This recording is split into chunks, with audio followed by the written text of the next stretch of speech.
कचे अम्मा तोड़ला जी पाप बगैचा कैला हो सुना। अरे कचे अम्मा तोड़ला जी पाप बगैचा कैला हो सुना। अरे धिया दाना करला जी पाप महलिया कैला हो सुना। धिया दाना करला जी पाप महलिया कैला हो सुना।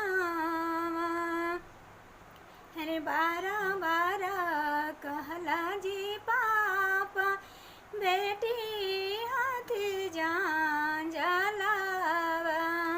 अरे बारा बारा कहला जी पाप हे बेटी हाथी जान जलावा। अरे एक बार न कहला जी पाप कि बेटा हाथी जान जलावा। अरे एक बार न कहला जी पाप कि बेटा हाथी जान जलावा।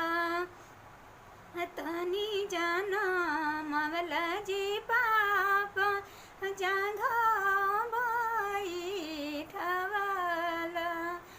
तनी जाना मवला जी पाप जाघा बाई ठवाला। हे पापा जंगिया बैठी हागे बेटी मम्मी के सोचा न करिया।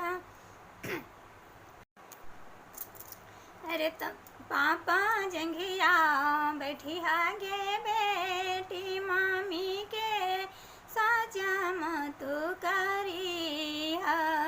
अरे पापा जंगिया बैठी हागे बेटी पापा मम्मी के सोचा मत करिया। अरे किना खेरो वल कागे बेटी भीजेला पियर धोतिया। अरे किना खेरो वल कागे बेटी भीजेला लाली चुंदरिया। मम्मी के रोवल कागे बेटी भीजेला लाली चुंदरिया।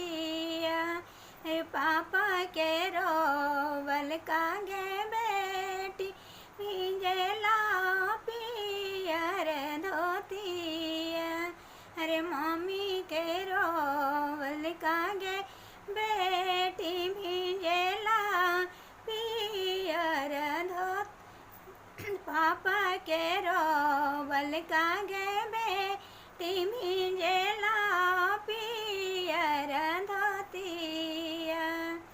अरे कौनी कारण में जी पापा भेजेला